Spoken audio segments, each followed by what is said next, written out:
pessoal, estamos aqui com a nossa semana especial para a sua preparação para o 25º Exame de Ordem. Vamos rumo à sua aprovação no próximo dia 8 de abril. Vamos hoje com Estatuto e Ética, lembrando que Estatuto, Ética e Regulamento são disciplinas complementares, são dispositivos legais complementares, ok? Então vamos com dicas dos pontos mais importantes da matéria. Vamos lá na tela um pouquinho falar de cancelamento e licença. Então nós temos a licença do advogado, nós temos a licença e o cancelamento. Cancelamento da sua inscrição.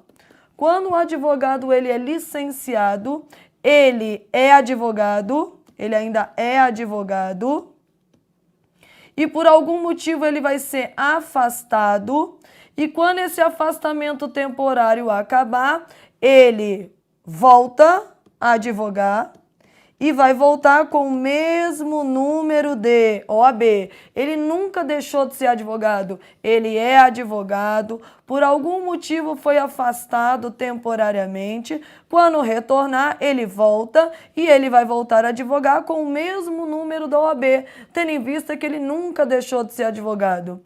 A primeira hipótese de licença é a requerimento do próprio advogado. Vou botar aqui um asterisco neste requerimento. Olha para cá, pessoal. Por que um requerimento com asterisco? Porque na licença eu não deixo de ser advogado. Eu só sou uma advogada afastada por algum motivo. Então eu tenho que justificar perante a minha seccional o porquê que eu quero me afastar. Exemplo, olha, seccional do Distrito Federal, eu estou pedindo um afastamento dos quadros da OAB, estou pedindo a licença dos quadros da OAB, porque vou fazer um doutorado fora do Brasil e vou ficar 4 anos fora do Brasil. Portanto, estou justificando que neste período eu quero ficar afastada, licenciada, tendo em vista que eu não preciso pagar anuidade, eu não preciso votar. Como eu não vou votar, não vou pagar anuidade, pelo menos que você dê um devido motivo justificado, ok? Vai licenciar, quando terminar o doutorado, voltar para o Brasil, eu volto com o mesmo número do OAB. Então, preste atenção que no requerimento da licença, esse requerimento deve ser devidamente justificado, ok? Lá na tela. Além do requerimento, você pode ser licenciado, que é o próximo tema que a gente vai trabalhar, quando você tiver uma incompatibilidade temporária. Incompatibilidade temporária. Por quê, pessoal? Olha para cá. Se eu tenho uma incompatibilidade temporária, eu estarei temporariamente proibido de advogar no próximo quadro. Exemplo, o presidente da República, sem falar em política, pelo amor de Deus, hein? Mas o presidente da República, o Temer, o atual presidente, ele é advogado. Como ele assumiu o cargo de presidente, ele se torna incompatível temporário. Incompatível temporário, ele não pode advogar durante o tempo que ele estiver exercendo o mandato, nem para ele mesmo, nem para a mãe dele, nem para o vizinho, nem para ninguém. Mas ele não deixa de ser advogado, porque a hora que ele sair do mandato, terminar o mandato, ele volta a advogar e volta com o mesmo número da OAB. Então, no requerimento, quero me licenciar devidamente justificado. Na incompatibilidade temporária, uma proibição total para o exercício da advocacia, mas durante o tempo do mandato, como eu te disse em relação ao presidente, quando voltar, volta com o mesmo número do OAB, ok? E lá na tela, quando eu tiver uma doença mental curável. Quando eu estiver falando de uma doença mental curável, já que ela é curável, eu vou me licenciar, vou me colocar em tratamento. Quando eu terminar o tratamento e estiver bom de novo, eu volto a advogar e volto a advogar com o mesmo número de OAB. Pessoal, exemplo de doença mental curável, a depressão.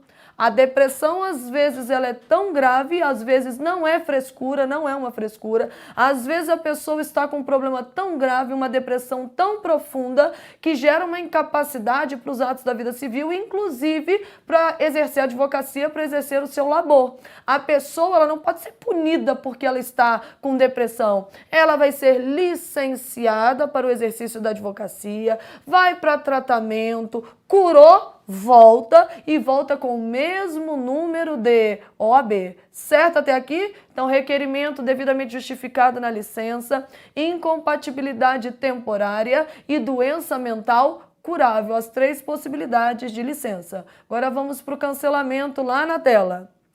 No cancelamento, eu também posso pedir o cancelamento da minha OAB, só que veja bem, quando eu peço cancelamento, eu aqui sou advogada, e agora eu não quero mais ser advogada porque eu não sou obrigada a nada. Eu simplesmente não quero mais ser advogada. Deixei de ser advogada. Um belo dia eu me arrependo e quero voltar a ser advogada. Quando eu volto a ser advogada, eu vou voltar com o mesmo número que eu tinha antes ou com um novo número? Com um novo número de OAB, tendo em vista que eu cancelei, eu deixei de ser advogada. Na licença eu sou advogada, continuo sendo advogada, só que licenciada afastada. Quando eu voltar a advogar, como eu nunca deixei de ser advogada, eu volto com o mesmo número de OAB. No cancelamento eu sou advogada, cancelo, não quero mais brincar de ser advogada, deixei de ser advogada, me arrependi, vou voltar, requerer a minha inscrição nos quadros da OAB, portanto, quando voltar, eu volto com novo número de OAB. Primeira possibilidade, requerimento.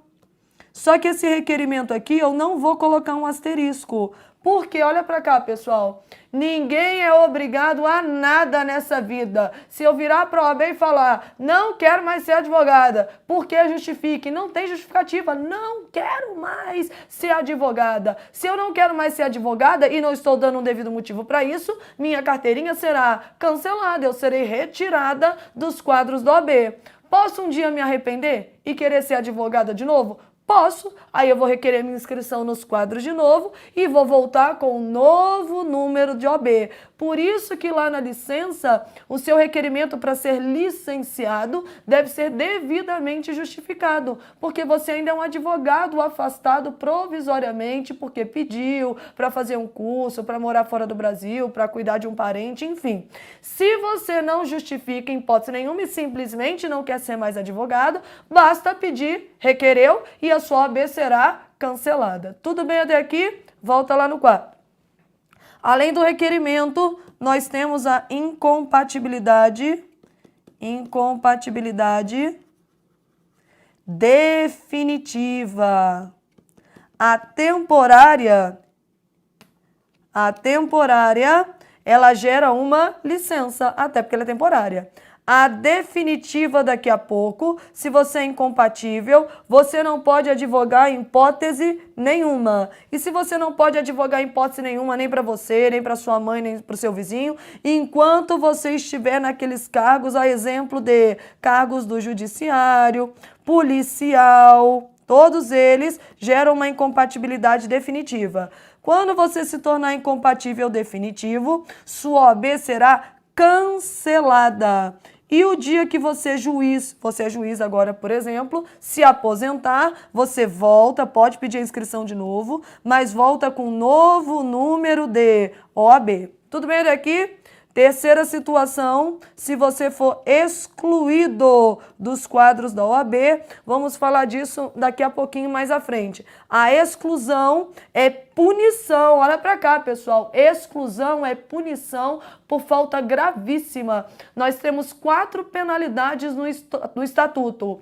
Ou você vai ser censurado, lembrando que a advertência no Estatuto não é multa, não é pena, ok? Ou você vai ser censurado, ou você vai ser suspenso, ou você vai ser excluído dos quadros da OAB, ou vai receber uma pena de multa. Lembrando que a pena de multa perante o Estatuto, ela é uma pena que nunca vai vir sozinha. Ou você vai ser censurado e multado, ou você vai ser suspenso e multado, mas jamais você vai ser só multado.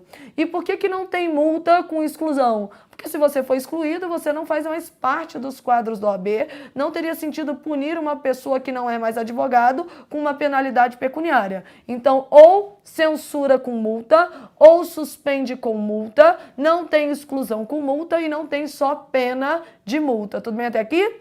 Mas se você foi excluído, que é a penalidade mais grave, você foi retirado dos quadros do OAB, porque apresentou uma falsa prova ao OAB, por exemplo, porque você foi declarado inidôneo ou cometeu um crime infame mais à frente, você foi retirado dos quadros do OAB. Se você não é mais advogado, sua carteirinha será cancelada. Vamos supor que você tenha comprado o exame de ordem, você comprou o exame de ordem e aí inscreveu nos quadros do OAB. Passado algum tempo, descobriram que você comprou o exame de ordem. Não faça isso, estudar é tão mais simples do que comprar o exame de ordem. E aí, descobriram que você comprou o exame de ordem. Portanto, descobriram que você apresentou uma falsa prova à OAB e agora você será excluído dos quadros da OAB, tudo bem?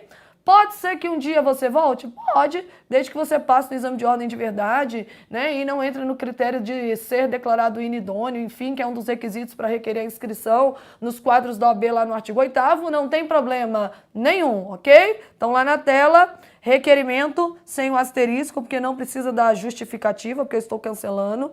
Incompatibilidade definitiva, exclusão, que acabei de falar, o falecimento não tem nem muito o que falar, né? Falecimento, a pessoa morreu, então, portanto, ela será retirada dos quadros do OAB, certo? Já vou até antecipar um pedacinho. Hoje eu vou, em vez de dar 2 horas, vou dar 1h30 de aula, tendo em vista que uma aluna minha muito antiga, já é uma aluna minha há muitos anos, desde a época da graduação, ela estava fazendo exame de ordem comigo no curso presencial e essa madrugada eu recebi a notícia que ela veio a falecer, ela estava com câncer, né? E há 2 semanas atrás a família me ligou pedindo para que eu fosse ao hospital e falou que ela queria que eu fosse lá porque o maior desejo dela é que ela fosse fazer a 2ª fase em tributário comigo e que pudesse receber a carteirinha da minha mão e pudesse colar grau.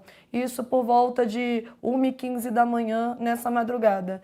Então, eu até estou contando isso para vocês para justificar 1h30 de aula e para dizer para vocês que vocês estudem, porque neste momento tudo que a Juliana queria é ter a oportunidade que vocês têm de estudar, de passar na 1ª fase, porque vocês vão passar, de passar na 2ª fase, porque vocês vão passar, de receber a carteirinha, de seguir uma vida profissional. Ela tinha 35 anos, uma menina brilhante. Então eu peço a vocês até como forma de estímulo, estudem, ok? Então, por isso que eu também não estou muito bem hoje, mas dever dado é dever cumprido, vamos dar a aula. Então, se a pessoa faleceu, ela vai ter o nome retirado dos quadros do OAB, ok? Lá na tela, a última possibilidade, a perda de qualquer dos requisitos, do artigo 8º do Estatuto do OAB. Por isso que lá na licença, ela fala da doença mental curável. Se sua doença mental é curável, você será licenciado. Mas, se sua doença mental não tem cura, olha para cá, pessoal. Se sua doença mental não tem cura, você perdeu o primeiro requisito do artigo 8º, que é ter capacidade civil. E se você não tem capacidade civil, você não pode requerer a inscrição nos quadros do OAB, ou se perdeu a capacidade civil, sua carteirinha será cancelada. Se por um belo motivo da vida, por um milagre, enfim, acontecer, e você recuperar a sua capacidade civil, conseguir se curar da sua doença, você vai poder voltar para os quadros do OAB, mas como ela tinha sido cancelada, porque a priori ela era uma doença mental incurável e, portanto, gerou a perda da sua capacidade civil, quando você voltar, você vai voltar com um novo número de OAB, ok? Só por como eu já comecei a falar do artigo 8º, vamos falar um pouquinho dos requisitos para o ingresso como advogado nos quadros do OAB. Então, lá no artigo 8º, inciso 1º, ele fala que o primeiro requisito é ter capacidade civil. Capacidade de direito você adquire quando nasce, respirou com vida, e capacidade de exercício, capacidade plena, capacidade presumida aos 18 anos. Capacidade civil plena para responder por seus direitos e obrigações. Eu sempre digo que você dorme incapaz e acorda capaz aos 18 anos, você agora pode requerer o ingresso. Detalhe, nossa prova ela é interdisciplinar. Não ache que você está fazendo uma prova só de estatuto e agora é só constitucional, e agora é só civil e agora é só tributário. A tendência da prova da OAB sempre foi, e agora mais, ser uma prova interdisciplinar. Então vamos trabalhar um pontinho, porque se não cair em estatuto, cai em civil. Uma pessoa pode ser emancipada? Pode. Aos 16 anos, com autorização dos pais, ele pode ser emancipado pelo casamento, ele pode ser emancipado por uma colação de grau, ele pode ser emancipado porque ele adquiriu o próprio sustento. Eu não estou perguntando se você vê isso corriqueiramente no dia a dia, eu estou perguntando se é possível, tudo bem? Olha só, é possível que um adolescente com 17 anos se inscreva nos quadros como advogado? Sim. Se ele aos 17 anos já tiver colado grau, ele já adquiriu capacidade civil pela colação de grau.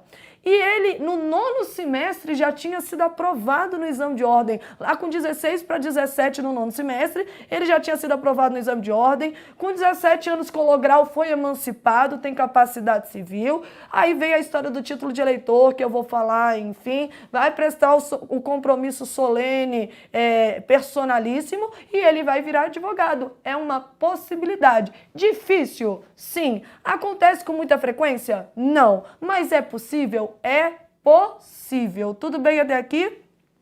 Além da capacidade civil, você tem que apresentar, o estatuto fala, apresentar o diploma.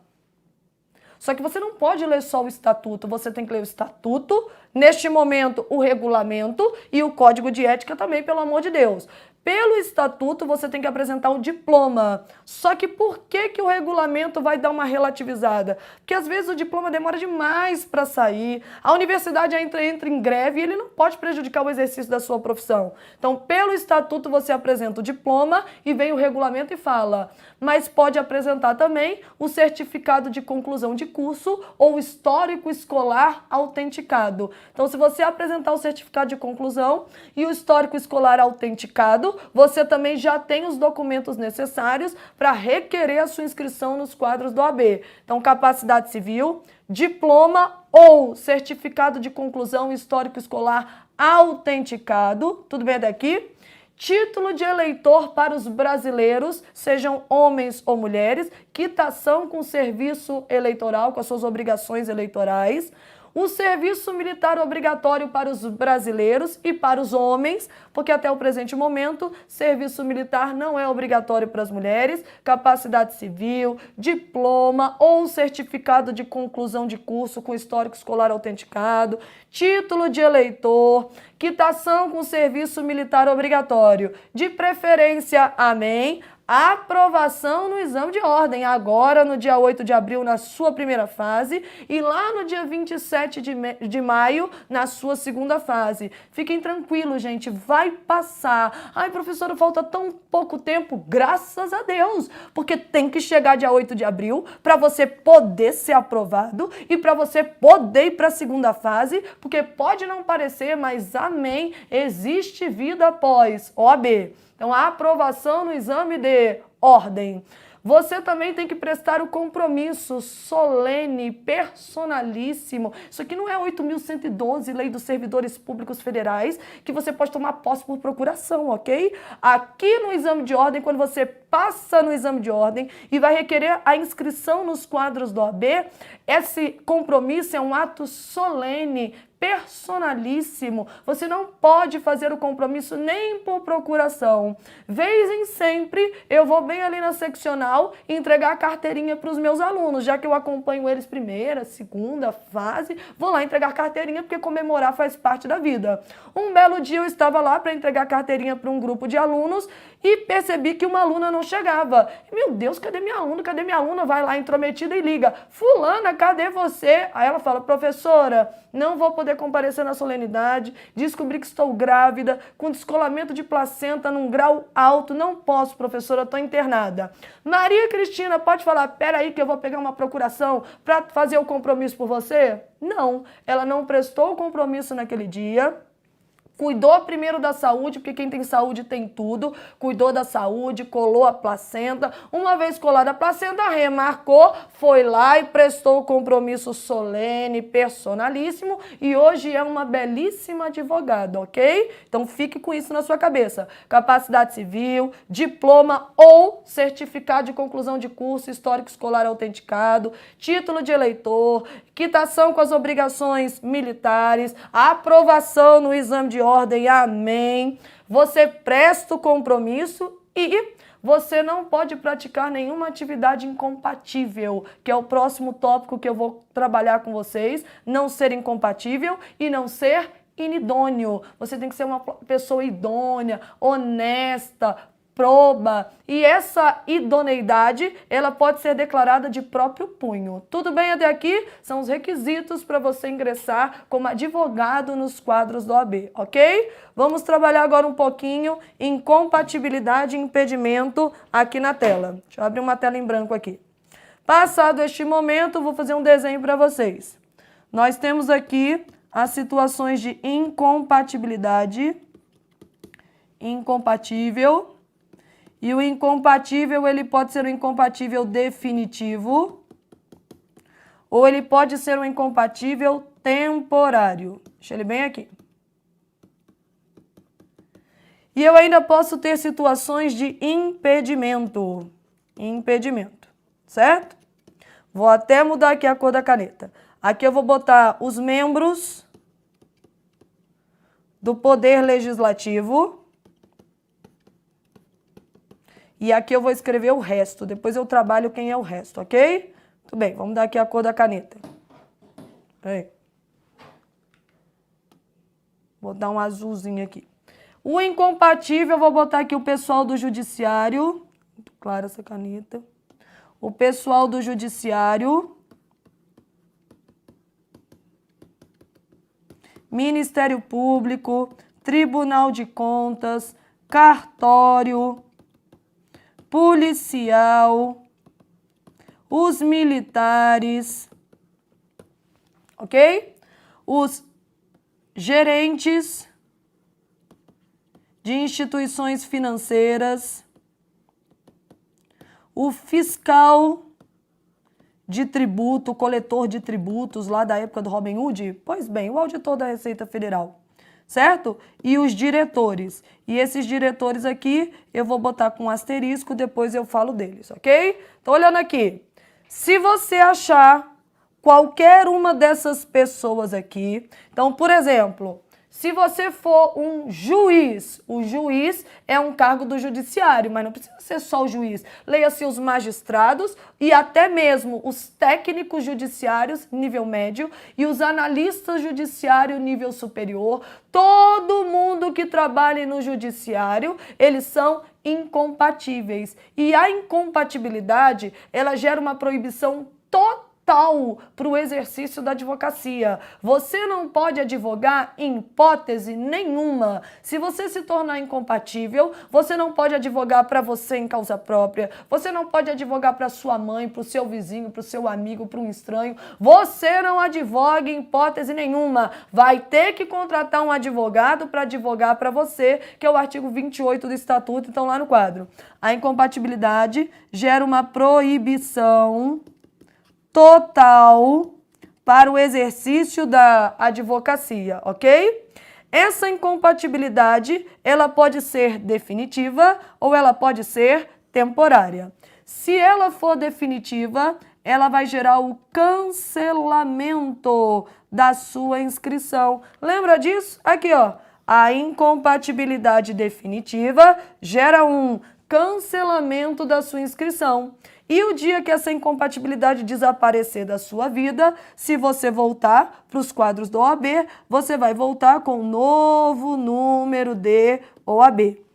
Se você tiver uma incompatibilidade temporária, a exemplo de cargos eletivos ligados ao Poder Executivo e os cargos de livre nomeação e livre exoneração, os cargos ad nutum, como é uma incompatibilidade temporária, vai gerar uma licença para o exercício da advocacia aqui, ó. A incompatibilidade temporária gera uma licença para o exercício da advocacia.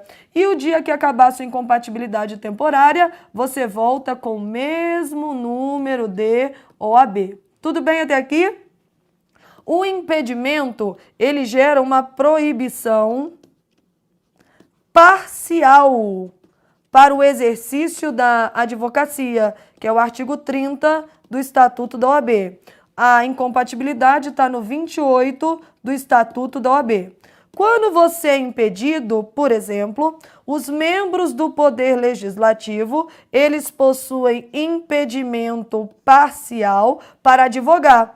Eles não podem advogar contra a administração pública, seja ela qual for nas suas 4 esferas. Portanto, pessoal, olha para cá. Se você virar um deputado, membro do Poder Legislativo, o deputado pode advogar para ele numa ação de alimentos? Pode. O deputado pode advogar para a mãe dele numa ação de divórcio? Pode. O deputado pode advogar para o vizinho dele no tribunal do júri? Pode.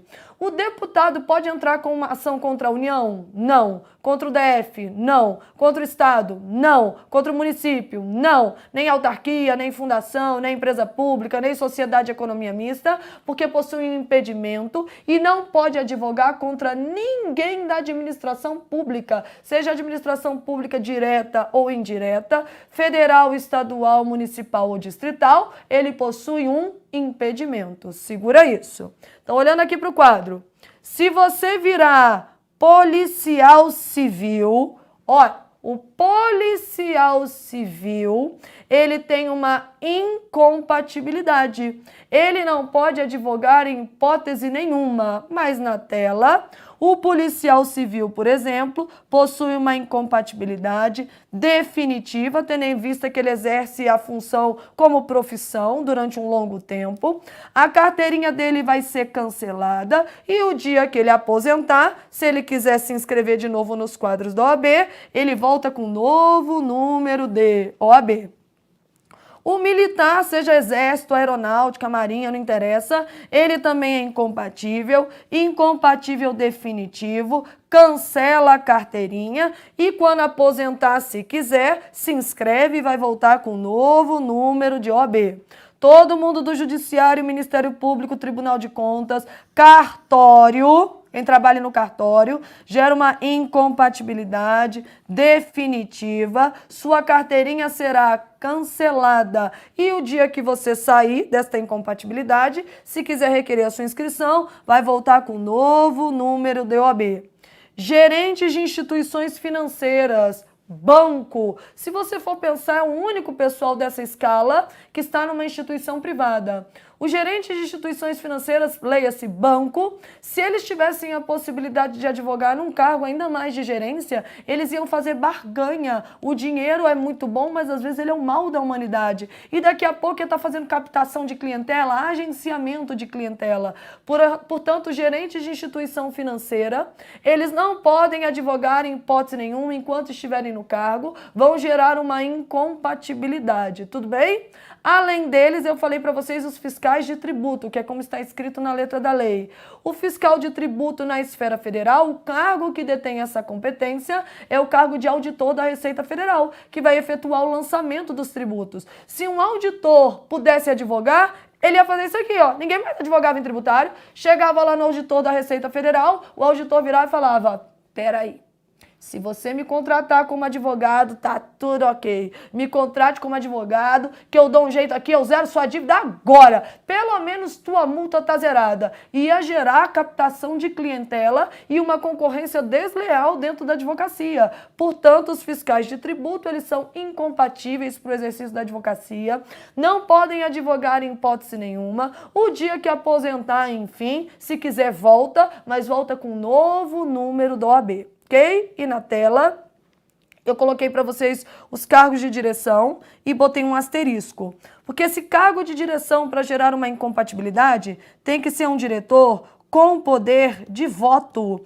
Até porque só manda em alguma coisa quem pode votar. Se você não tem poder de voto, não tem poder de mando, você em nada é a mesma coisa. Os diretores com poder de voto, eles se tornam incompatíveis e vou te dar um exemplo.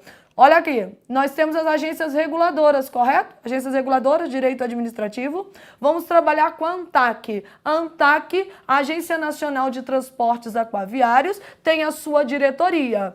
Na sua diretoria, esses diretores da ANTAQ, eles têm poder de voto, poder de decisão, poder de mando. Se os diretores da ANTAQ pudessem, enquanto diretores, advogar, de novo iam fazer agenciamento, captação de cliente, iam deixar o processo parado em cima da mesa, Agora vem aqui, fulano. Vem aqui, senta aqui, vamos conversar.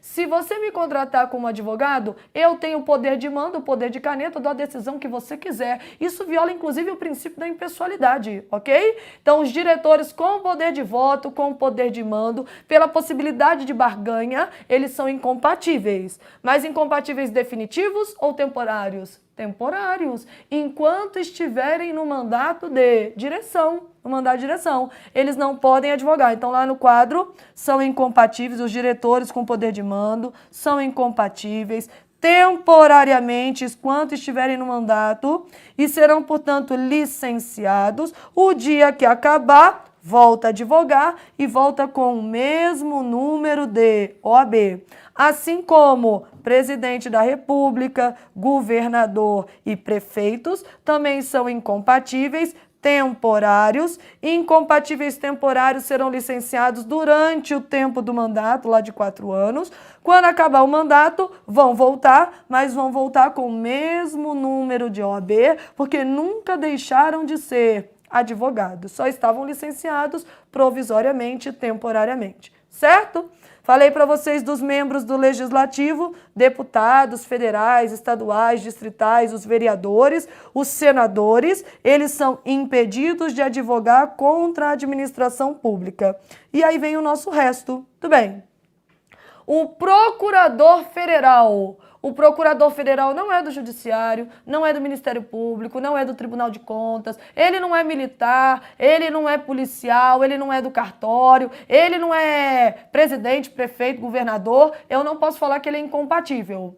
O procurador federal, ele também não é membro do Legislativo, correto? Portanto, o procurador federal entra onde? No resto, lá na tela. O procurador federal, um resto muito bom, mas tá lá. Um procurador federal, um procurador do DF, um procurador do município, enfim, um procurador do estado, todos estão aqui na qualidade resto. Outro, os professores das fundações educacionais, por exemplo, o professor de geografia, o professor de português da fundação educacional, todos estão no resto. Essas pessoas que não se enquadrem na incompatibilidade definitiva, nem na temporária e nem do impedimento do membro do Poder Legislativo, o resto são impedidos de advogar, não pode advogar contra o ente que lhe remunera. Não pode advogar contra quem lhe paga. Sinta a diferença, olha a diferença.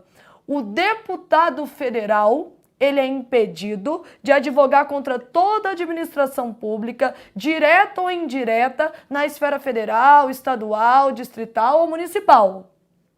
O procurador federal, que cai no resto, ele pode advogar para a mãe dele na ação de divórcio? Pode. Pode advogar para ele numa ação de alimentos? Pode. Pode advogar para o vizinho no tribunal do júri? Pode. O procurador federal pode advogar contra o estado do Rio de Janeiro? Pode. Contra o município de Cabo Frio? Pode. Contra o Distrito Federal? Pode. O procurador federal pode advogar contra a União? Não. Porque ele possui um impedimento, e o impedimento é parcial, de advogar contra o ente que lhe remunera. Tudo bem até aqui? Certo? Então, esta tabelinha deve ser gravada. Se você não gosta de gravar, decore. Eu sei que dá no mesmo, o aluno gosta muito, precisa ser gravado. Toda prova de estatuto, exame de ordem, cai incompatibilidade e impedimento. Isso é a regra que eu posso passar uma vida dando exemplo para vocês. E agora eu vou trabalhar as 4 principais exceções. Vou na tela e volto. Então, olha só na tela. A primeira... Eu vou trabalhar exceções agora, hein? As primeiras exceções. A primeira exceção é quando você vira membro da membro da mesa do Poder Legislativo. Se você, vou te dar um exemplo, virar membro da mesa do Poder Legislativo, você se torna incompatível. Incompatível definitivo ou temporário? Temporário.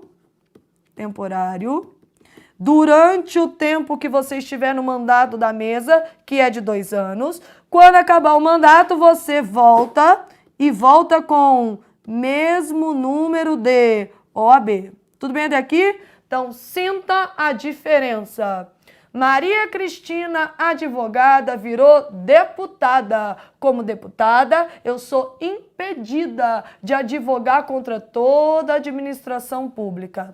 Maria Cristina, advogada, deputada, se elegeu e ganhou para o cargo de vice-presidente da Câmara dos Deputados. Maria Cristina, advogada, deputada, vice-presidente da Câmara. Agora eu me torno incompatível temporário nos 2 anos de mandato da mesa. Acabou o mandato, eu volto a advogar. Tudo bem até aqui?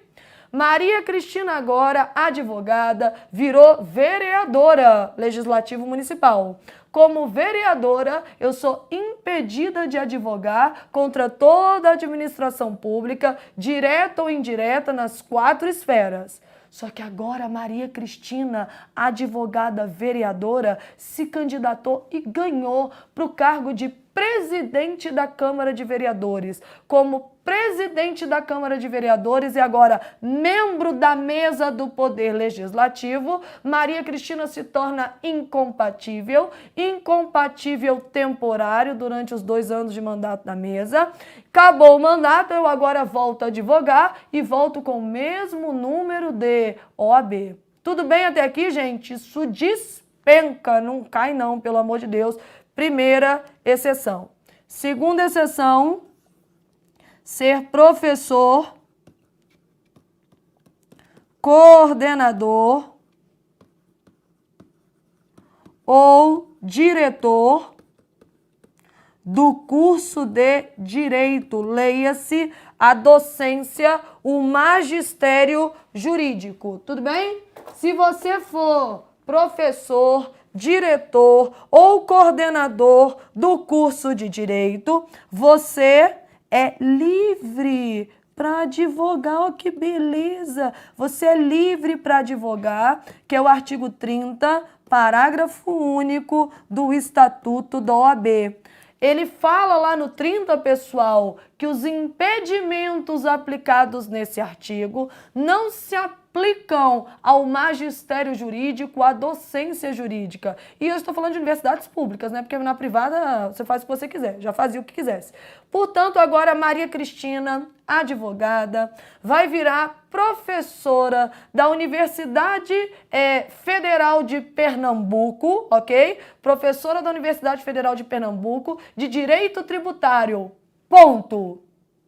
Maria Cristina, advogada, professora da Universidade Federal lá no estado do Pernambuco, pode advogar contra a União? Pode. Pode advogar contra o estado de Pernambuco? Pode. Pode advogar contra o município lá em Pernambuco? Pode. Pode advogar contra o Distrito Federal? Pode. Porque como eu sou professora de um curso de Direito, eu sou livre para advogar e desaparecem os meus impedimentos, inclusive contra o ente que me remunera. Maria Cristina agora vai virar professora de Constitucional da Universidade do Estado do Rio de Janeiro. Ponto. Maria Cristina pode advogar contra o município do Rio de Janeiro? Pode. Maria Cristina pode advogar contra o Estado do Rio de Janeiro, que inclusive é o ente que lhe remunera? Pode, contra a União, contra o DF, porque como eu sou professora do curso de Direito, docência jurídica, eu sou livre para advogar. Tudo bem? Eu posso ser médica e advogada? Posso também. Só que agora eu sou médica e advogada e eu sou professora do curso de medicina na Universidade Federal. Aí não adianta. Eu vou ter um impedimento de advogar contra a União. Isso só vale se eu virar professora, coordenadora ou diretora do curso de Direito. É magistério, docência jurídica. Tudo bem até aqui? Aí você é livre para advogar. Só um cuidado, vai que vem na prova. O reitor, ele da universidade, o reitor ele não é o reitor só da faculdade de Direito, ele é reitor da universidade toda, ele é reitor da faculdade de Direito, da faculdade de Medicina, de Psicologia, de Veterinária, sei lá o que você está fazendo. Como o reitor, ele é da universidade toda, ele não tem essa liberdade, ele é incompatível, não pode advogar, temporário enquanto estiver no cargo de reitor, aí ele se licencia o dia que sair do cargo de reitor, deixa eu arrumar aqui temporário. Quando sair do cargo de reitor, aí ele volta com o mesmo número de OAB.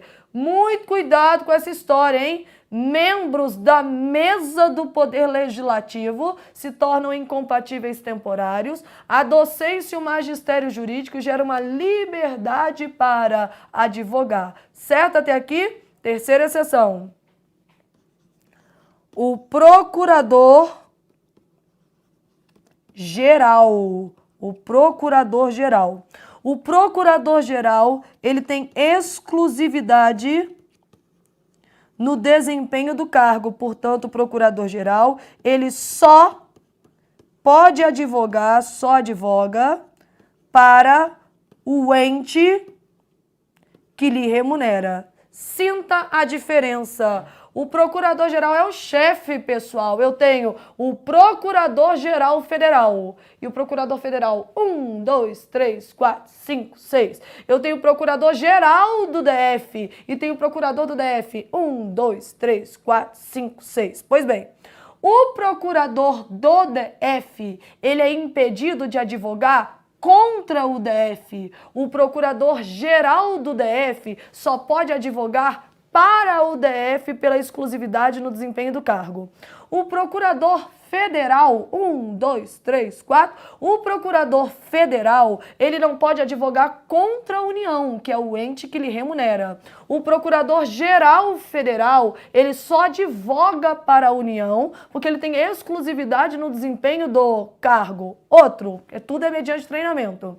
O procurador do município X não pode advogar contra o município X, mas o procurador-geral do município X só advoga para o município X pela exclusividade no desempenho do cargo. Sentiram a diferença? Se você for só procurador, ponto, você não advoga contra o ente que lhe remunera. Se você virar o chefe, o procurador-geral, você só advoga para o ente que lhe remunera, porque você passa a ter exclusividade no desempenho, no exercício da função. Certo até aqui? E a quarta exceção, os diretores sem poder, diretores sem poder de decisão, sem poder de voto. Porque, raciocina comigo, se ele não tem poder de decisão, se ele não tem poder de voto, ele em nada é a mesma coisa, portanto ele advoga no que ele quiser. Quem não pode advogar, lá na tela passada, era o diretor com poder de voto, lembra dos diretores das agências reguladoras? O diretor com poder de voto, com poder de decisão não podem advogar, sob pena de fazer agenciamento, barganha de clientela. Isso cai demais em prova. Por favor, estudem esta parte, ok? Vamos para um outro ponto aqui na tela. Vamos botar uma próxima telinha em branco agora, ok? Vou falar um pouquinho para vocês agora de direitos dos advogados. Artigo 7º do Estatuto da OAB, que também já vi de 10 questões do Estatuto, agora são 8, né? Mas quando eram 10, 8 questões estarem todas no 7º do Estatuto da OAB. Então, olha só. É direito do advogado comunicar com o cliente, se comunicar? Comunicar com o cliente. Comunicar com o cliente em qualquer estabelecimento prisional, seja ele civil ou militar, não me interessa, mesmo que ele não tenha procuração.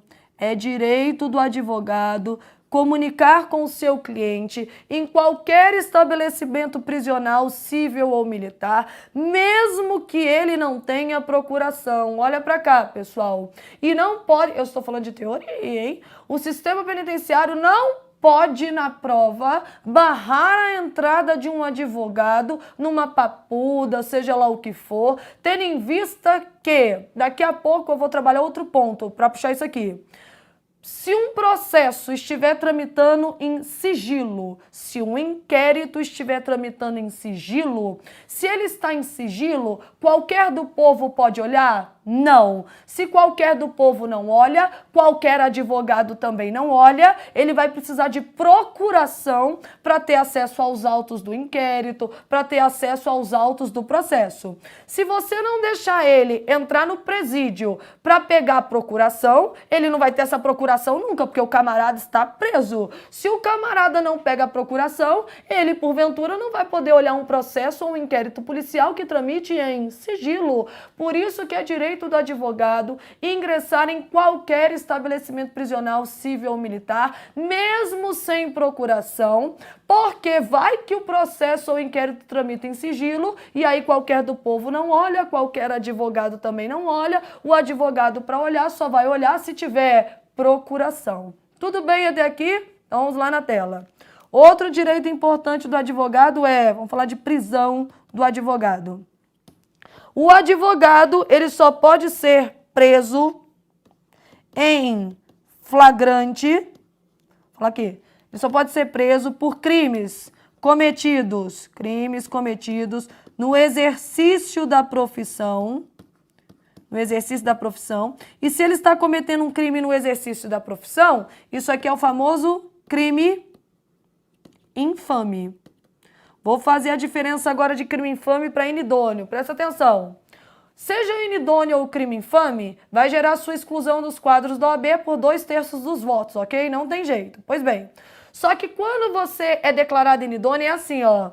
Maria Cristina só matou fulano, só matou ciclano, eu só matei, eu não tinha o que fazer e fui ali só matar. Se eu só matar, eu posso ser declarada inidônea. E por que eu estou falando que eu posso? Porque ainda tem que ter o voto de 2/3 dos membros do Tribunal de Ética. Só matar, eu vou lhe declarar inidôneo por 2/3 dos votos. Mas Maria Cristina agora, advogada, matou a testemunha-chave do processo do cliente dela. Agora Maria Cristina matou como Maria Cristina ou como advogada Maria Cristina? Advogada Maria Cristina, no exercício das suas funções. Eu matei o cliente para... O cliente não.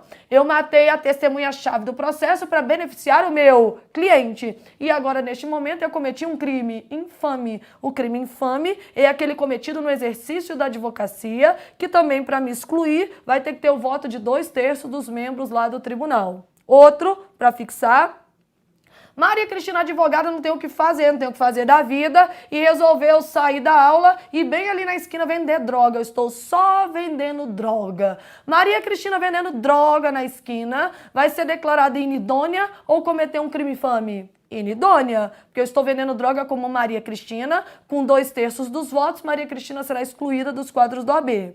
Só que agora a Maria Cristina, advogada, e tá virando uma praxe comum, vai levar droga para o cliente dentro da papuda. Quando eu entro dentro do sistema penitenciário, levando droga para o meu cliente, eu agora vou ser declarada inidônea ou cometi um crime infame? Crime infame, porque eu estou no exercício da minha profissão e também vou ser excluída pelo voto de 2/3 dos membros do Tribunal de Ética, ok? Certo? Para diferenciar, então aqui na tela, se você cometer um crime no exercício da profissão, portanto um crime infame, você só pode ser preso se estiver em flagrante delito, por crime inafiançável, ok? E essa sua prisão tem que ser acompanhada por um membro da OAB. Detalhe do estatuto, sua prisão deve ser acompanhada por um membro da OAB. Para tudo. Não concordo, professora? Não concordo, porque eu li um julgamento do STJ, do STF, eu estava estudando penal e eles dizem que não precisa de um membro da OAB acompanhando. Lá! Aqui no estatuto, porque esse inciso não foi declarado inconstitucional. Tem até uma ADI 1127, dígito 8, que analisou vários dispositivos dentro do estatuto. E este não foi declarado inconstitucional. O que acontece na prática é, Maria Cristina resolveu entrar no presídio com droga para o seu cliente. Aí, para me prender, vai ter que mandar, ou chama o presidente da seccional, chama a vice, chama o secretário-geral, secretário adjunto, ou chama o tesoureiro, ou chama os conselheiros, e ninguém vem. Aí tá travando. Por isso que o STJ e o STF na prática começa a relativizar. Isso não vale para prova de estatuto. Está escrito no inciso. Para estatuto, sua prova dia 8 de março. Se você, como advogado, cometeu um crime no exercício da profissão, um crime infame, você só pode ser preso em flagrante delito por crime inafiançável e é necessário o acompanhamento da sua prisão por um membro da OAB, sob pena dela ser nula. Nós estamos fazendo uma prova. Tudo bem até aqui? Outro. Você pode ser preso em outros casos, né? Outros casos que não estejam ligados ao exercício da profissão. Nesses outros casos, o advogado, ele também só vai poder ser preso em flagrante delito, de crime inafiançável, mas aí eu não preciso de um membro da OAB acompanhando. Basta avisar a OAB que um advogado está sendo preso. Então, sinta a diferença. Maria Cristina, advogada, só matou o vizinho. Vou ser declarada inidônea, excluída dos quadros do OAB. Se eu tiver em flagrante delito, crime inafiançável, precisa um membro da OAB acompanhar a minha prisão ou só avisa? Só avisa, porque eu matei como Maria Cristina. Se Maria Cristina matar a testemunha-chave do processo do cliente dela, agora eu cometi um crime no exercício da profissão. Se eu for presa em flagrante delito, crime inafiançável, a minha prisão deve ser acompanhada por um membro da OAB. Tudo bem na diferença? Então vamos em frente. E antes do trânsito em julgado,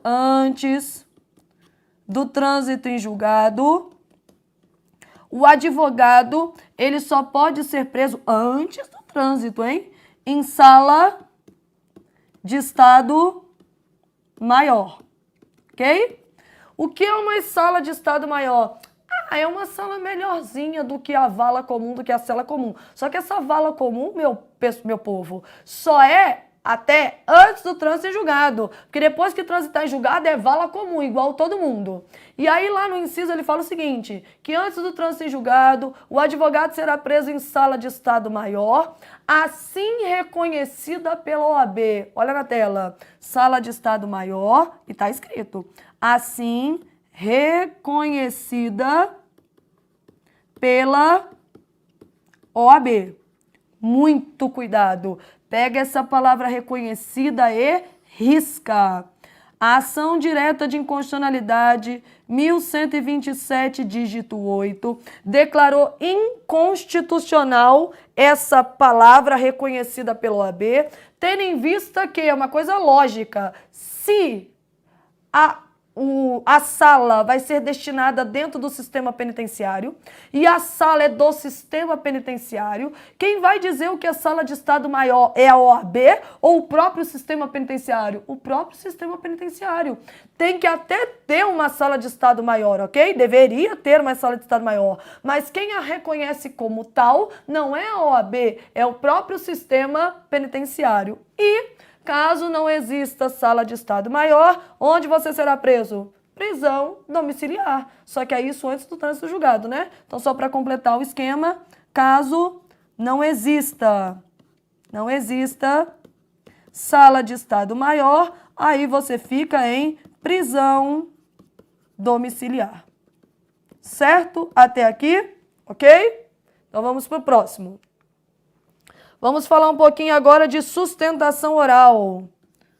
Sustentação oral também é um direito do advogado. E o artigo 7º ele fala lá o seguinte, está escrito isso, sustentação oral de qualquer recurso, após o voto do relator, está escrito isso, após o voto do relator, por 15 minutos. Para tudo. Sustentação oral de qualquer recurso após o voto do relator e por 15 minutos está no mínimo estranho. A ADI, a mesma ADI, 1127, dígito 8, julgou inconstitucional. Não é qualquer recurso que terá sustentação oral. Para ter sustentação oral, eu preciso de previsibilidade na lei específica. Exemplo, a apelação no Código de Processo Civil tem previsão de sustentação oral, então você pode fazer. O agravo de instrumento em algumas situações no Código de Processo Civil hoje também tem possibilidade de sustentação oral, então você também pode fazer. Mas não existe previsão de sustentação oral, por exemplo, para os embargos de declaração. Portanto, todo e qualquer recurso tem sustentação oral. É direito do advogado fazer sustentação oral em todo e em qualquer recurso ou não é em qualquer? Não é em qualquer recurso. Lá na tela, essa palavra qualquer recurso também foi julgado inconstitucional. Eu preciso de previsão na lei específica para que haja possibilidade de sustentação oral, ok? Por um quesito de lógico e óbvio, eu também não posso fazer sustentação oral após voto do relator, né? Porque se o relator já julgou, não adianta mais nada. A sustentação oral, se for feita, ela tem que ser antes do voto do relator, para formar mais uma prova e formar o livre convencimento do relator. E aí depois ele julga, não tem sentido nenhum. E não necessariamente por 15 minutos, pode ser mais ou menos de 15 minutos, a depender do que esteja previsto na lei específica. Portanto, muito cuidado. Se vier copiado e colado, a sustentação oral é um direito do advogado em qualquer recurso, após o voto do relator por 15 minutos, falso. Não é de qualquer, tem que ter previsão na letra da lei. Não é após o voto, é antes do voto do relator, isso é total falta de sentido. E não necessariamente por 15 minutos, mas pelo tempo previsto na lei específica. Tudo bem até aqui? Outro direito do advogado aqui na tela. É direito do advogado também comparecer às reuniões representando seus clientes. Mas para comparecer às reuniões representando seus clientes, ele precisa portar procuração com poderes especiais. A regra é que você concede procuração com poderes gerais para o foro. Excepcionalmente, quando a lei dispuser, como é o caso de comparecer a reuniões, procuração com poderes especiais. Só um detalhe, a prova da OAB ela é extremamente legalista. Já caiu no exame de ordem o seguinte, ó, vinha no comando da questão. Um advogado, para comparecer às reuniões, deverá portar, 2 pontos, letra A, procuração com poderes especiais, letra B, procuração com poderes específicos. Isso aí era um absurdo, era um pato e um mato administrativo. Aliás, aconselho, veja G7, como passar em concurso público. Somos nós na hora da prova, você precisa ter autoconfiança, ok? Então tava lá, para comparecer em reuniões, deverá portar, letra A, procuração com poderes especiais, letra B, procuração com poderes específicos. Lembrando que poderes especiais e específicos são expressões muito similares. Podemos dizer até que são expressões sinônimas. No entanto, sua função na prova é achar um recurso ou é achar um gabarito? Meu filho, sua função na prova não é achar um recurso. Você não pode ir para a prova com isso aqui, ó. Olha a questão. Nossa, essa questão está tão mal elaborada. Acho que pode ser letra A ou letra B. Letra A não tem A ou B. Na cabeça da banca tem um gabarito? Tem. Sua função é achar a questão mais correta, a mais completa, a que melhor responde o comando da questão, a menos errada, a menos ruinzinha, a que melhor responde o comando da questão. E você se depara, reuniões, letra A, poderes especiais, letra B, poderes específicos. Cadê o gabarito? Ponto. Poderes especiais. Porque a letra da lei, entre a letra da lei e uma expressão muito parecida ou quase sinônima, qual será o gabarito? Poderes especiais e não há recurso. Aprenda a fazer prova. Reuniões, letra A, poderes especiais e todas as outras são absurdas. Aí tem que ser poderes especiais porque está na letra da lei, senão não tem gabarito. Reuniões, letra A, poderes específicos e todas as outras são absurdas. Meu filho, marque letra A, poderes específicos, senão não vai ter gabarito e sua função é achar o gabarito e passar na prova. E se vier como veio, as reuniões, letra A, poderes especiais, letra B, poderes específicos, qual é o gabarito? Poderes especiais, porque é a letra da lei. A letra da lei prevalece sobre as demais. Tudo bem até aqui? Certo? Então vamos para uma próxima tela. Deixa eu mudar aqui a tela. Aqui na tela. Vamos falar agora um pouquinho de não comparecimento do juiz. Outro direito do advogado. O juiz não comparece ao tribunal, à audiência. O juiz não apareceu.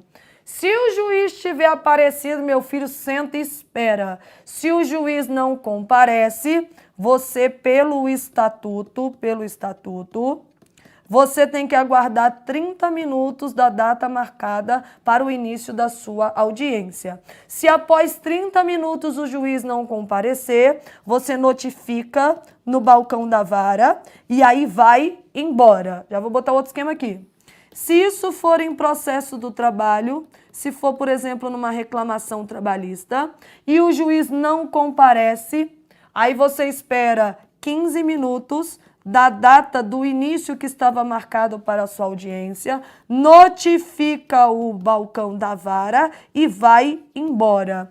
O detalhe aqui é, o juiz não compareceu. Sua audiência estava marcada para as 13 horas.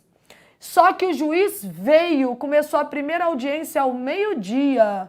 Só que a audiência atrasou. E a primeira audiência que começou meio-dia foi terminar às 6 horas da tarde. Ai, meu Deus! E a sua audiência estava marcada para as 13 horas da tarde. Você notifica ou senta e espera? Senta e espera. Isso aqui é para quando o juiz não comparece. Se sua audiência estiver marcada para as 13 horas, deu 13h15, nada, espera. 13h20, nada, espera. 13h29, nada, espera. 13h30, após 30 minutos da data marcada para o início da sua audiência, agora sim, como o juiz não compareceu, você notifica no balcão da vara e agora você pode ir embora. No estatuto, este prazo, quando o juiz não comparece, é de 30 minutos. No processo do trabalho, como o principal princípio é a celeridade, este prazo cai para metade, cai para 15 minutos. Isso pode cair tanto em estatuto como pode cair em processo do trabalho. Juiz não compareceu estatuto, aguarde 30 minutos. Juiz não compareceu processo do trabalho, aguarde 15 minutos, notifique e vá embora. Tudo bem até aqui, ok? Vamos em frente. Vamos falar um pouquinho agora de sigilo profissional. Sigilo profissional. O advogado é como se ele fosse um padre, tá entendendo? Ele é quase um padre, meu filho. Ele tem que guardar o sigilo. É obrigatório guardar o sigilo. Olha para cá. Tudo que você receber, as informações que você receber no exercício da profissão, você conta ou morde a língua. Morda a sua língua e não conte para ninguém. Até porque quebrar o sigilo, além de estar violando o código de ética, o regulamento e o estatuto, e você pode sofrer um processo administrativo disciplinar perante a OAB, isso também é crime e ainda pode gerar um processo criminal e um processo cível para reparação de bens, para reparação dos direitos que você violou, tendo em vista que as instâncias são independentes. Sua obrigação como advogado é guardar o sigilo de todas as informações que você receber no exercício da sua profissão. Mas o cliente virou para você e falou assim, não, Maria Cristina, eu te contei aquilo tudo, eu matei mesmo, Maria Cristina, matei mesmo. Pode ir lá depor contra mim. Depõe ou não depõe? Não depõe. Você não pode ser testemunha de informações que você recebeu no exercício da sua profissão.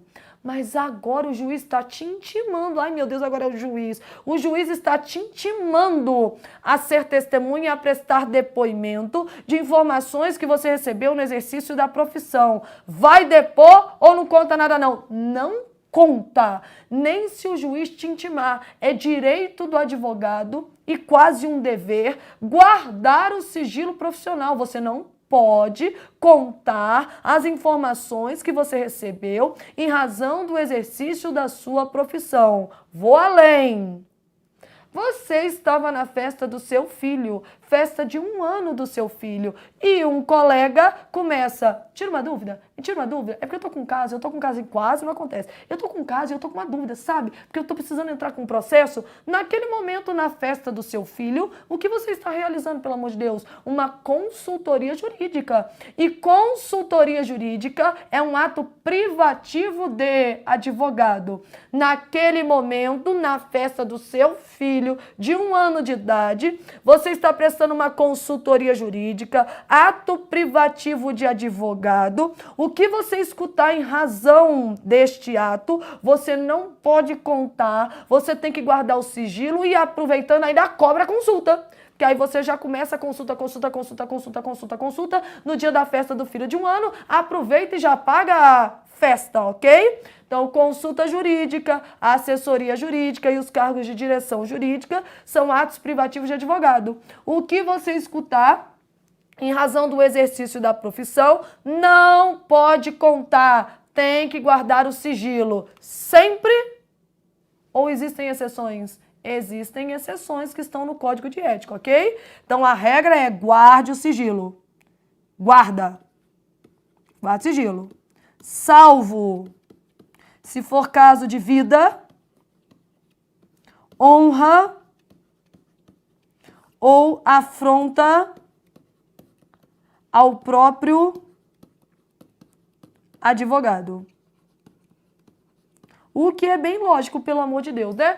Você não conta. Só que agora o cliente chegou lá no teu escritório e falou assim, ó, ô Maria Cristina, quero te dizer que eu não aguento mais aquela mulher infernal. Ela está infernizando a minha vida. Eu não aguento mais. Já contratei um matador. Vai sair daqui 1 hora, ela vai morrer, porque eu já paguei e ele vai matar fulana. Você guarda o sigilo ou agora conta? Conta para salvar a vida da mulher. Óbvio que isso na prática é bem complicado, né? Se você tiver uma prova formal, ele te mandando um e-mail é uma coisa bem mais fácil, porque palavras são perdidas no vento, né? Mas na hora da prova, a prova grita. Se a prova, falei, já caiu na prova. Fulano disse no escritório do advogado que iria matar a mulher insuportável. Guarda o sigilo ou fala? Fala, porque é caso de vida. Se for para proteger a honra de uma pessoa, você também pode falar e afronta ao próprio advogado. Você está no tribunal do júri defendendo o seu cliente por um homicídio triplamente qualificado. E o louco tem um surto psicótico e lá no momento do tribunal do júri vira e fala, excelência, quero lhe avisar que não fui eu que matei, não sei nem porque que eu tô aqui no banco do réu. Quem matou este fulano foi o meu advogado. Agora, pera, né? Virou uma palhaçada. O advogado agora pode levantar a mão e falar. Tudo bem até aqui? Então, guarde o sigilo, salvo no caso de vida, honra ou afronta ao advogado. As exceções estão no Código de Ética. Ok? Tudo bem. Também é direito do advogado utilizar da expressão pela ordem, excelência, pela ordem. Essa expressão pela ordem é para replicar injusta e sumária agressão cometida no exercício da advocacia. Sempre cai. Por exemplo, Maria Cristina tem direito de fazer sustentação oral como advogada? Tem. De qualquer recurso? Não. Mas na apelação eu posso? Posso. Aí o recurso de apelação está no tribunal, eu vou, faço minha sustentação oral antes do voto do relator, enfim, fiz o meu direito de defesa. Acabou minha sustentação oral, o relator vai julgar, vem o revisor, o vogal, enfim. O relator vai proferir o voto dele. Quando começa a proferir o voto, fala: eu quero dizer que esta advogada é uma incompetente, ela é uma anta, ela é muito boa, ela não sabe nada sobre as leis e começa a falar um monte de coisa sobre a minha pessoa. O que eu faço nesse momento? Pela ordem, excelência. Aí o relator fala: cale sua boca, pela ordem, coisa nenhuma. Você faz de novo. Pela ordem, excelência. Aí as questões sempre fazem isso. O advogado não poderá se utilizar da expressão pela ordem, tendo em vista que já fez sustentação oral e já esgotou o momento da sua defesa. Falso, falso, falso, falso. Até porque a expressão pela ordem não está nem ligada tão somente à defesa do direito material. Está ligada à possibilidade de você replicar de maneira sumária, no mesmo momento, uma injusta agressão cometida no exercício da profissão. Mesmo que você já tenha feito sua defesa, mesmo que você já tenha feito sua sustentação oral, você tem direito de replicar uma injusta agressão cometida no exercício da profissão. E ainda vai ser cabível um desagravo, porque você sofreu uma ofensa. Então, vou botar aqui somar ao desagravo. Ainda vai gerar um desagravo. O desagravo, ele acontece quando um agente público, leia-se o magistrado, um agente público, ofende um advogado na vida pessoal dele ou no exercício da profissão? No exercício da profissão. Quando um agente público ofende um advogado no exercício da profissão. Porque quando um advogado é ofendido no exercício da profissão, só ele está sendo ofendido ou a classe inteira? A classe inteira. Muito bem. Existiu um caso aqui no Distrito Federal que deu uma repercussão enorme, já para puxar o gancho, que foi inclusive o caso que deu a criação e a introdução do artigo 7º-A dentro do Estatuto, que é aquela história da gestante, da lactante, junto com a Daniela Teixeira, que é a vice-presidente da nossa seccional DF, e junto com a advogada que sofreu essa injusta agressão no exercício da profissão. Ela estava grávida no final da gravidez, ok? E não estava esperando uma audiência para aquele momento, o juiz marcou uma audiência, eu vou dar uma dramatizada para que você possa lembrar, mas é mais ou menos esse o caso. Marcou uma audiência e ela peticionou dizendo: excelência, eu gostaria que o senhor adiasse a audiência, tendo em vista que eu estou na beira de ter o meu filho, tanto que teve, e eu não vou poder comparecer. Por favor, eu sou a única advogada do processo, adie essa audiência. E aí voltou por escrito, dramatizando, mas é um caso real. Não vou adiar, em outras palavras, obviamente ele falou, você não é uma advogada empregada, você não tem direito aos direitos trabalhistas, a exemplo, licença maternidade, portanto, se você quiser, renuncie à causa. Isso é muito grave, porque existem milhões de advogadas, mais da metade dos advogados no Brasil são compostos por mulheres, e mulheres é uma coisa fisiológica, engravidam e têm o direito de engravidar. Mandou renunciar à causa. Aquilo é uma ofensa cometida por um agente público, um magistrado, contra uma advogada no exercício da profissão, que atinge só ela ou a todos os advogados, todos, homens e mulheres, porque homens também são pais e podem ter esposas, mulheres, namoradas na mesma situação. Tudo bem? Neste momento, abre-se um processo administrativo, garante contraditória e ampla defesa para o juiz, se ele quiser se defender, enfim. No final, foi decidido que houve uma ofensa mesmo. E agora nós vamos fazer um desagravo. Vamos lá para o fórum, vira um furdunço, leva um megafone, leva aqueles negócios de copa, vai lá no megafone e fala: o senhor não faça mais isso, vamos desagravar publicamente. Aí vamos supor que a advogada ofendida fale, não, pelo amor de Deus, eu já fui muito humilhada, eu não aguento mais essa exposição, eu não quero ser desagravada, pelo amor de Deus, não me desagrava. Desagrava ou não desagrava? Vai desagravar, porque independe da concordância do advogado, é uma ofensa que foi cometida contra ela, mas que ofende ela ou toda a classe dos advogados, independe da concordância do advogado. Tudo bem até aqui? Certo? Nesse sentido, vamos puxar o artigo 7º-A do Estatuto. Então, aqui para uma tela, vou montar um quadrinho para vocês, ok? Então, nós temos aqui, vamos lá, a gestante, a lactante, quem está amamentando, lactante, a adotante e a mulher que deu à luz, tudo bem? Lá, pela barriga, vias normais, enfim. Volta a tela. Então, temos a gestante, a lactante, a adotante e quem deu à luz. Deixa eu botar aqui umas linhazinhas. Vou botar aqui. Detector de metais, vou resumir aqui como raio-x detector. Vou botar aqui direito a vagas prioritárias. Vou colocar a creche, certo? Vou colocar aqui prioridade nas audiências e nas sustentações orais. E aqui, por último, vou colocar a suspensão dos prazos. Suspensão dos prazos.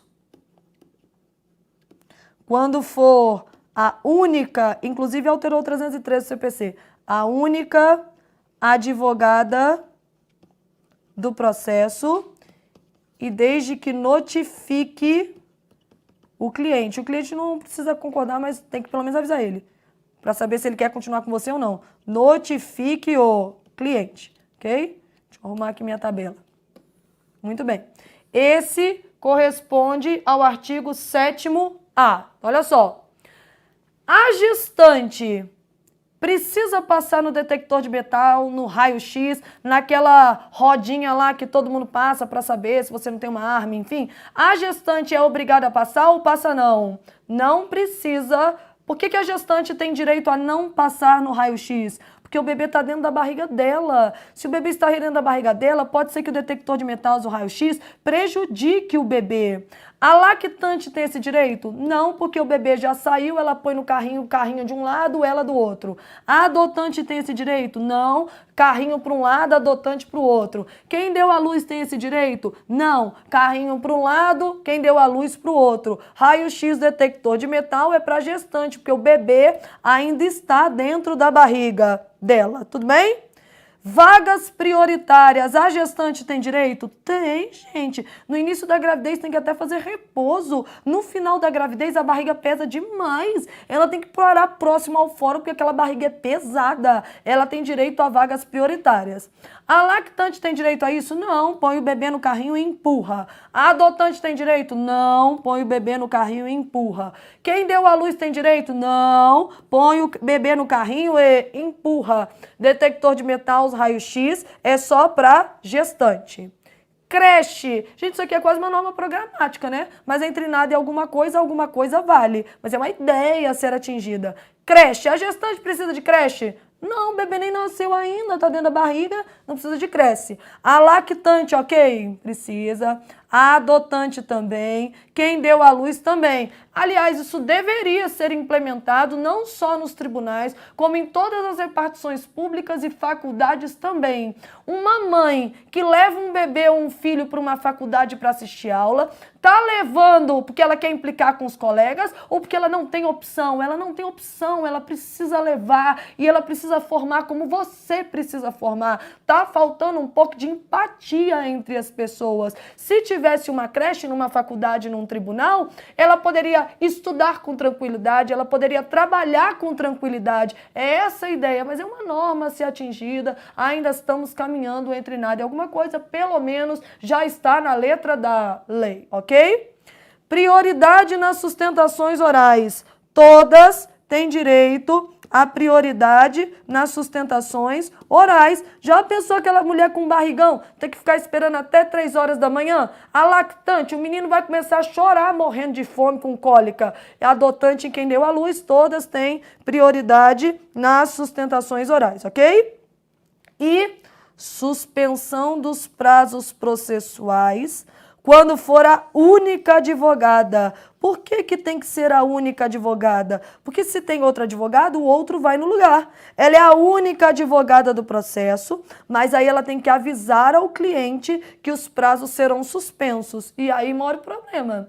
Porque ela é a única advogada, aí ela fala, olha, cliente, como eu acabei de dar à luz, vou pedir a suspensão dos prazos processuais. Pode ser que o cliente não goste muito dessa possibilidade? Pode, né? E se o cliente não gostar, e sinto muito, ou ela vai continuar, ela vai pedir para um amigo, um colega no lugar, mas entre nada e alguma coisa já melhorou. Suspensão dos prazos processuais, lá na tela. Para quem está... A gestante não, né? Mas para quem está amamentando, para quem adotou e para quem deu à luz. Ok, gente? Este quadro do 7º A não despenca na prova da OAB, certo? Portanto, pessoal, peço a vocês que estudem.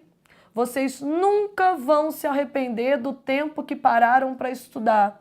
Estudo é investimento pessoal, estudo é acúmulo de conhecimento. Confiem em vocês. O que falta, eu percebo nos meus alunos há 13 anos dando aula, é um pouco de confiança. A aprovação, ela não é feita no dia 8 de abril. A aprovação, ela é construída até o 8 de abril. Dia 8 de abril, você só precisa de calma, estabilidade emocional, para que você consiga enxergar um palmo diante do seu nariz. Sua vida não se resume ao exame de ordem. Você é muito mais do que um exame de ordem. Você é muito mais do que uma carteirinha da OAB. E você vai conseguir a sua carteirinha, porque você tem saúde, você está estudando. E dia 8 você vai finalizar mais uma etapa. É importante para o ser humano finalizar ciclos e partir para uma nova etapa. Estudem. Como eu falei para vocês, eu preciso sair meia hora mais cedo, porque eu vou ao velório, eu acompanho os meus alunos, em especial em momentos como estes. Quando vocês pensarem que vocês estão muito cansados, lembrem que tudo que a Juliana queria hoje é estar no lugar de cada um de vocês. Era o maior desejo dela, mas ela colou grau. Há 15 dias atrás eu fui junto com a diretora da faculdade, a Daniela Teixeira Vice, nós colamos o grau dela lá no hospital. Então ela é bacharel em Direito. Pelo menos esse sonho ela realizou e a família também. Estudem, vocês têm tudo que uma pessoa quer ter: saúde, disposição e a possibilidade de estudar. Estudar é uma dádiva. Você adquire conhecimento e, de preferência, transmita esse conhecimento para outras pessoas. Fiquem com Deus, vai dar tudo certo, pessoal. Contem conosco, contem com a equipe do Gran Cursos. Estamos aqui para ajudar. Um beijo, fiquem com Deus.